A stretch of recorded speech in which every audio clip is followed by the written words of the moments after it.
je me suis contentée de cet apport à la construction d'outils. Bien sûr, j'aurais pu le faire sur autre chose, y compris par exemple sur le soin. Ça sera sans doute pour d'autres fois. Mais là, vraiment, je me suis concentrée sur la question de comment on construit des outils utilisables dans différentes langues, dans différents contextes. Et c'est déjà une question méthodologique très importante que plein d'équipes au monde se posent. C'est vraiment quelque chose, et Bruno le disait en introduction, enfin, c'est on attend des progrès, enfin on cherche que les sciences humaines aident aussi à ces questions pour pouvoir au fond faire à la fois des catégories, des descriptions et ensuite des corrélations qui puissent être pertinentes, pas seulement pour nous, mais évidemment pour ceux à qui on les applique. Donc je me suis contentée de le faire sur les outils, mais j'ai pris deux outils très différents. Dont j'ai parlé parfois, on a déjà parlé d'un de ces outils dans ce séminaire, enfin dans le séminaire au CESP, mais j'en ai pris deux exemples. Alors juste pour dire que c'est dans le cadre donc de l'équipe psychiatrie du développement et trajectoire, j'ai repris la diapositive de Bruno, et donc dans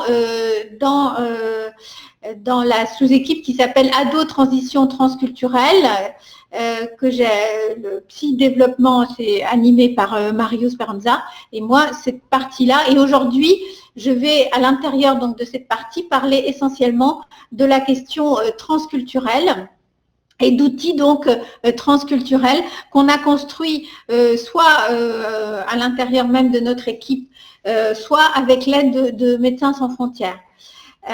Donc,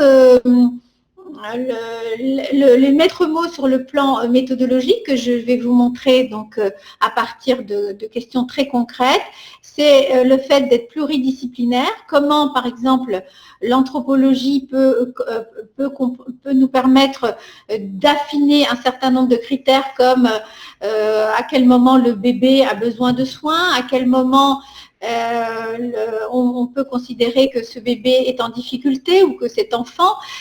Donc, c'est vraiment sur des questions de base comme ça, où pour vraiment être sûr que l'outil qu'on va utiliser puisse vraiment évaluer, définir quelque chose et les parents, par exemple, et moi, nous serions d'accord, il faut être pluridisciplinaire. Donc, c'est ça que je vais montrer dans la construction des outils. Aussi bien dans la traduction d'abord et ensuite dans la construction des catégories. Donc le premier mot, c'est pluridisciplinaire. Le second, c'est que c'est collectif. On ne peut pas faire ça tout seul. On a absolument besoin de se confronter à des lectures multiples et c'est pas toujours évident. Évidemment, c'est pas confortable le fait de, par exemple, pour définir une catégorie ou pour définir un besoin d'enfant ou pour définir la qualité du langage d'un enfant, d'être finalement aussi dépendant non seulement des pédopsychiatres et des psychologues, mais d'être dépendant des anthropologues ou des linguistes. Et moi, je suis pédopsychiatre et donc, au fond, j'accepte que mes catégories, mes classifications, mes représentations, mon savoir soient questionnées par quelqu'un d'autre qui dise mais quand tu utilises ce mot-là dans ce contexte-là, ou cette image-là, je vous montrerai à la fois des exemples vis-à-vis de récits, mais aussi vis-à-vis d'images, lorsqu'on fait des tests. D'ailleurs, les images sont encore plus codées que les mots sur le plan culturel. C'est quelque chose qui a été bien montré et faire montrer des images, ça vous met immédiatement dans un contexte donné et ça peut ne pas être efficace ou empêcher ce que vous voulez évaluer. Et là aussi, je vous le montrerai à partir des récits de l'ELAL. Donc ça, c'est le deuxième mot. Il faut être collectif avec j'allais dire,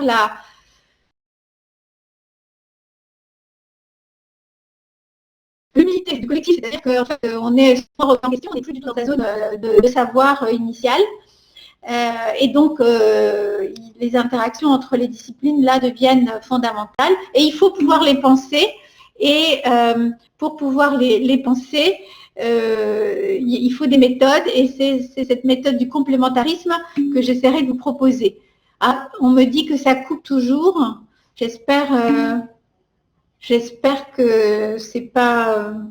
je ne sais pas quoi faire. Vous me direz si ça s'améliore. Je ne sais pas. Pourtant, ma connexion a l'air bonne. Alors, vous me direz. Donc, premier exemple, c'est la validation d'un outil qui s'appelle l'ELAL d'Avicenne, un outil d'évaluation langagière des allophones et primo-arrivants. C'est un PHRC qui nous a permis de faire ça. Et donc, vous avez, c'est toute une équipe, mais les chercheurs en premier, c'est Dalila Rezoug, Amalini Simon, Awa Kamara, Fatima Touami, Malika Benabi, mais c'est toute une équipe que vous voyez là. Et dedans, donc, il y a aussi bien des historiens, des anthropologues, des orthophonistes, que les psychologues, les pédopsychiatres, historiens, j'ai dit, et voilà. Bon, donc c'est vraiment là aussi un travail collectif. Alors, c'est parti donc de la construction de cet outil est parti de l'idée qu'il n'existait pas d'outils pour évaluer les enfants bilingues en France, mais en fait nulle part. Hein, c'est-à-dire qu'il y avait des outils pour évaluer le langage des enfants dans une langue ou dans une autre, des outils différents en fonction des pays et des langues, mais que nous n'avions pas d'outils qui adaptés aux enfants bilingues, nulle part.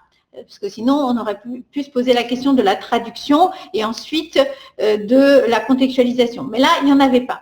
Et l'autre point, que vous savez, en tout cas tous ceux qui s'intéressent aux tests de langage chez les enfants savent que dans l'étalonnage des tests pour enfants, on exclut en général les enfants bilingues parce qu'ils sont ou multilingues, parce qu'ils sont trop singuliers en termes de parcours. Hein, c'est-à-dire que en fait, être bilingue, c'est avoir quelque chose en plus.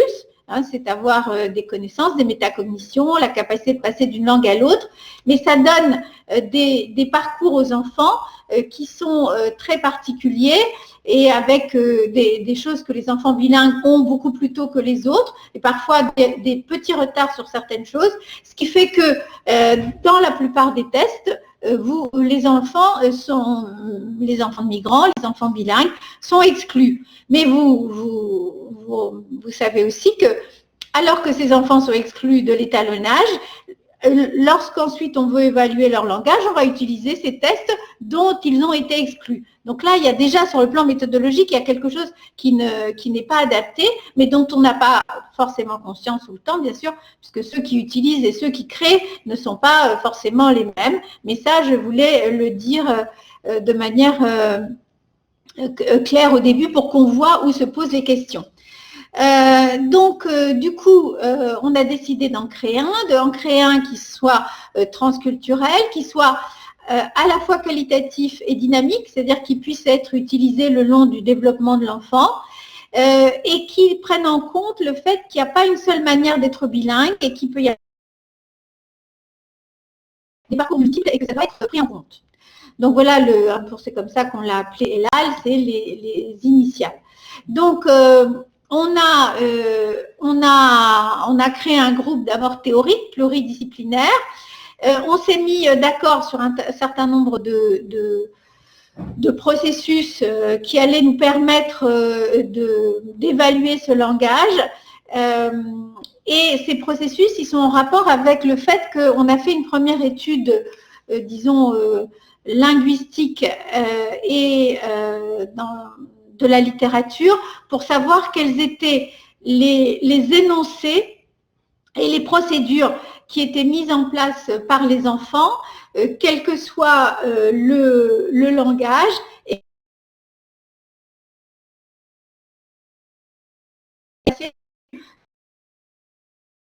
dimensions, production de mots, compréhension, récit en images, qui sont les 3 dimensions qui permettent d'accéder le plus facilement à des énoncés qui puissent être traduits. Le deuxième point, c'est la question de la traduction, c'est-à-dire que aucun outil ne pouvait être transculturel si on n'intégrait pas dans l'outil l'idée de la traduction, puisque la traduction est un des processus des enfants bilingues. C'est-à-dire que les enfants bilingues, quand ils sont bilingues additifs, ils sont aussi bons, aussi fluides, aussi compétents dans une langue que dans une autre, mais ils utilisent toujours la traduction pour certaines métacognitions, pour des choses au-dessus de chacune de ces langues. Et donc, il fallait intégrer la traduction et ça c'est le premier point. Et le deuxième point, c'est que seule la traduction permettait de pouvoir accéder au langage tel qu'il est utilisé par les enfants et pas un langage a priori.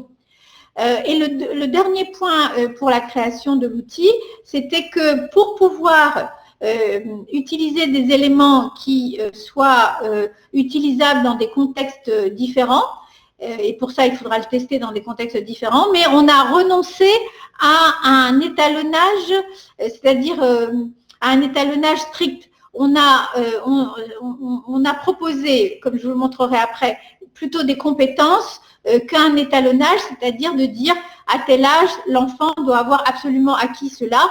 Non, nous, on va évaluer des processus et pas des contenus et des manières de faire. Et donc ça, c'est un point qui permet que l'outil soit transculturel et qui vient de la linguistique. L'autre point qui nous est apparu pour aller vite, c'est l'importance du codage culturel des images, je le disais en introduction, c'est-à-dire que on s'est vite heurté au fait qu'en fonction du contexte et de la langue, mais surtout du lieu où on faisait passer notre test, on n'obtenait pas la même chose du fait du codage très important des images par la culture. Alors, je vous montrerai un exemple. Hein. Alors, donc du coup, pardon, hop, j'ai été un peu trop vite quand même. Donc, on a donc utilisé, mais je vais passer vite quand même sur les histoires statistiques, mais on a fait une première validation en France en utilisant les processus que je vous ai montrés, avec des images qui vont utiliser des processus qui sont familiers et nombreux, retrouvés fréquemment et usuellement dans différentes langues des enfants, comme par exemple le dénombrement, état, forme, grand, petit, rempli, vide. Ça, c'est des états. Et donc, on a décidé, donc, à partir de ces premiers éléments, donc de construire un premier protocole donc qui serait passé en France et qui serait passé donc dans 3 autres contextes, puisqu'on avait la prétention que notre test puisse être utilisé dans des contextes différents. Donc, on a choisi, pour prendre des langues très différentes, le tamoul du Sri Lanka, le soninké de la Mauritanie, l'arabe dialectal du Maroc et d'Algérie. Et on a fait une étude qualitative à Madagascar. Donc, dans toutes ces situations, on a fait passer un premier outil, on a fait passer une échelle dans la langue, par exemple pour le français, c'est la NIL, et on a fait passer des entretiens par an. Alors, avec cette idée que si notre outil était adapté à des contextes culturels et linguistiques différents, au moins à 3 contextes, tout ce qui ne serait pas adapté, on va l'enlever, mais en gardant les éléments qui fonctionnent dans ces contextes-là, alors on pourrait dire que c'était transculturel. Et dans chacun des contextes, donc on a fait une traduction dans un sens, puis une traduction de l'outil dans l'autre sens. On a vérifié les différences. Quand il y avait trop de différences entre la traduction et la rétrotraduction, on enlevait les items. Ensuite, on faisait une étude anthropologique de chacune de la passation. On voyait donc le contexte dans lequel les enfants et les réponses des enfants en fonction du contexte. Et sur le plan linguistique, on enlevait tous les mots traduits qui pouvaient amener des malentendus ou des difficultés. Et à partir de là, donc, on a fait un travail d'ajustement de l'outil en prenant en compte la question des effets plafonds, des effets planchers et de la fidélité des outils qu'on allait utiliser. Hein. Alors donc, je vais vous montrer maintenant donc des difficultés auxquelles on a été confrontés et comment la linguistique ou l'anthropologie nous ont aidés. Donc, vous voyez, là, vous avez, tout à l'heure, je vous ai montré des situations, enfin des images, et maintenant, je vous montre des énoncés. Hein, par exemple, un enfant qui mange, un enfant qui est sur un ordinateur, un garçon qui saute avec une corde à sauter, où là, c'est un récit, c'est un garçon, une dame dans un aéroport, la dame oublie son sac, le garçon le redonne et la dame le remercie. Donc, à partir de là, vous voyez, on a fait des récits différents et tous ces récits ont été testés. Alors, je vous en montre un.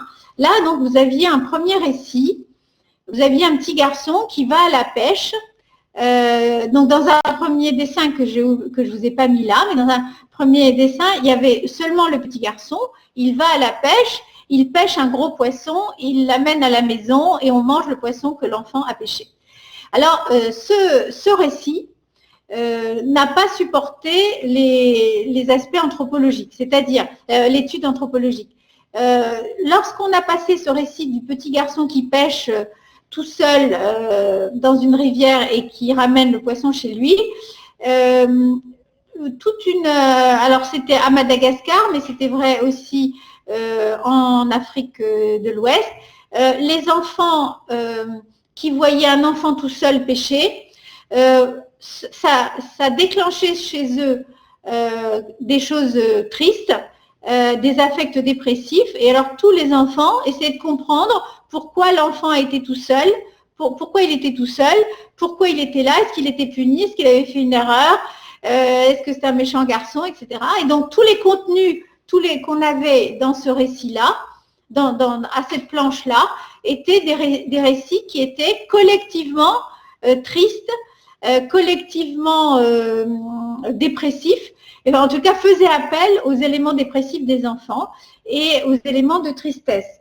Donc du coup, donc une fois qu'on a fait l'analyse de nos protocoles, on s'est rendu compte, alors qu'on avait fait ces protocoles avec des anthropologues, avec des linguistes quand il s'agissait de mots, on s'est rendu compte qu'on avait sous-évalué le fait qu'un enfant tout seul dans certaines cultures, ça n'existe pas. Et que si tel est le cas, il faut... c'est un enfant en difficulté, c'est un enfant puni d'une certaine façon. Alors du coup, le matériel qu'on obtenait à cette planche était du matériel collectivement qui allait dans un certain sens, ce qui n'était pas du tout le cas de cela chez nous. Alors on a modifié notre contexte, on a fait un enfant et son père, et là, enfin un adulte en tous les cas, et là, le contenu a changé totalement. Les récits qui ont été énoncés étaient des récits totalement différents, beaucoup plus différenciés, c'est-à-dire il y avait des récits tristes, des récits gays, des récits... Enfin, ça permettait des choses, disons, beaucoup plus individualisées. Et plus du tout, finalement, ce qu'on a testé dans un premier temps, c'était du matériel culturel et pas du matériel individuel, et pas du langage individuel non plus. Et pareil pour tout ce qui concernait les valeurs morales, hein, donc je vais passer un peu plus vite là-dessus, mais c'était exactement pareil. Chaque fois qu'il y avait une valeur morale, elle dépendait de la manière dont les choses ont été posées. Donc du coup, pour ce test, vous voyez, pour que le test arrive à nous permettre de mettre en évidence des profils, voilà les 4 profils de ce test, vulnérabilité de l'ensemble dans les deux langues, harmonie des deux langues ou disharmonie dans une langue ou dans une autre.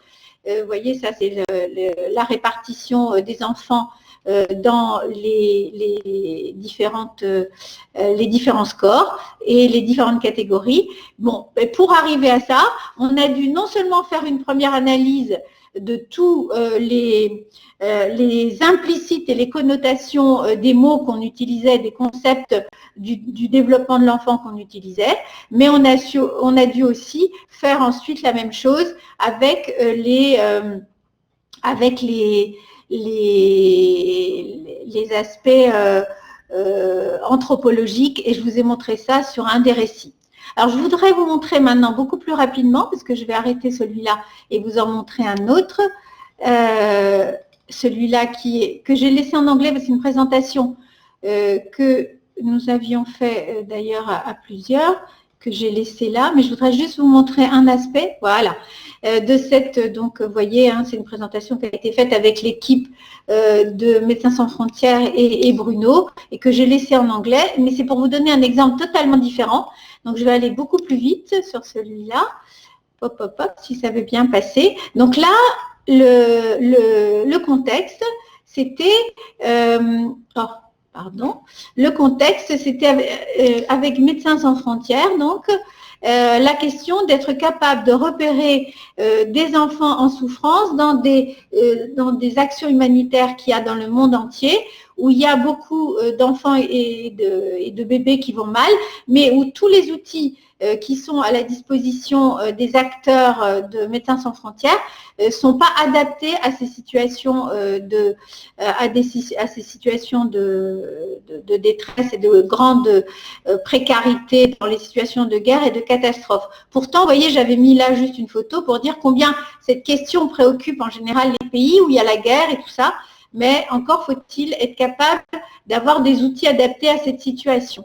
Donc, il y a eu un premier temps, un outil de repérage. On a d'abord repéré, on a construit un outil pour les 3 à 6 ans. Alors, on a fait de la même façon que je viens de vous dire, c'est-à-dire on a créé, au début, c'était 40 questions qui sont ensuite redevenues à 20 questions.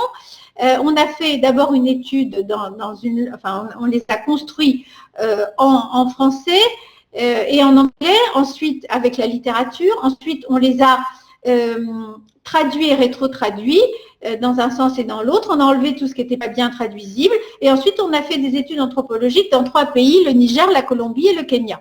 Donc ça, on l'a fait pour les 3 à 6 ans, et on a obtenu un outil qui a ensuite, une fois qu'il est validé dans les 3 contextes et qu'il est transculturel, peut être facilement traduit, puisqu'il ne reste que ce qui était facilement traduisible et n'entraînait pas de malentendu. Donc là, je vous ai mis des langues différentes dans lesquelles nous avons traduit cet outil. Et la deuxième, mais celle que je voudrais vous montrer vraiment très vite, c'est pour les bébés. Donc, pour 6 à 36 mois, on s'est posé la même question.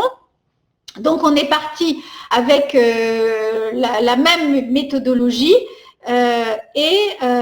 donc 20 items, vous voyez, qui prennent, ça c'est la version en anglais, c'est des items très simples comme ça, par exemple, un bébé qui refuse de se séparer de vous.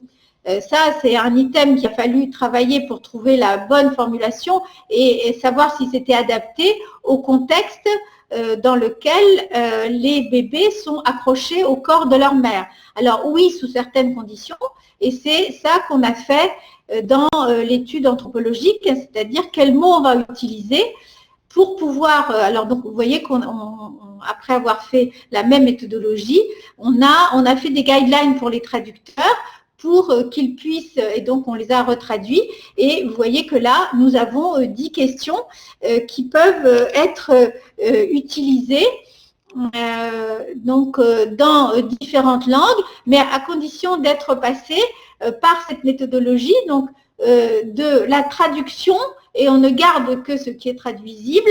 Il y a beaucoup de choses qui ne le sont pas. Ensuite, on fait l'analyse du contexte, les effets du contexte sur les catégories, et puis ensuite, on valide sur le plan, après on utilise les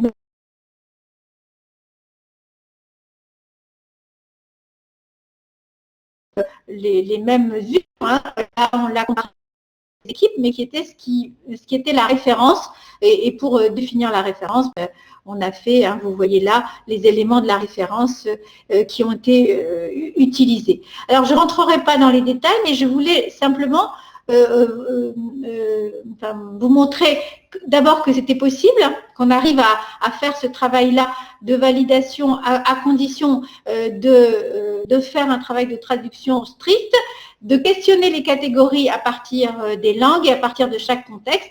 Et ensuite, on fait les validations dans chaque contexte et on vérifie que les résultats sont acceptables, comme pour n'importe quelle shell que l'on utilise, mais après avoir fait le travail linguistique et anthropologique. Et finalement, c'est cette partie-là, cette partie qualitative, hein, on regarde comment ça comment ensuite ça se dispose par rapport à ces éléments-là.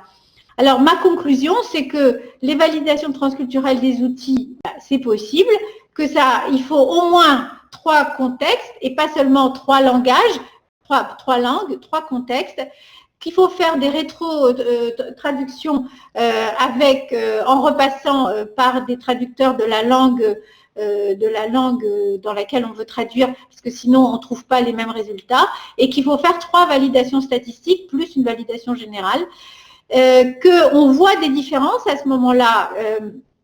Et dans ce processus-là, on essaye de les comprendre et de les dépasser. Et j'insiste beaucoup sur les qualités de la traduction. Mais une fois qu'on a fait cela,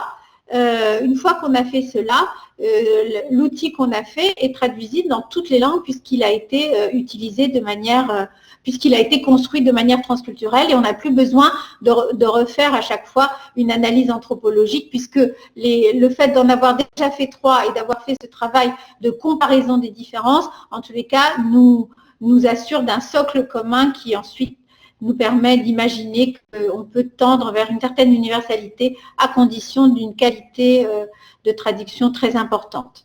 Et voilà, je vous ai mis les références et j'attends vos questions.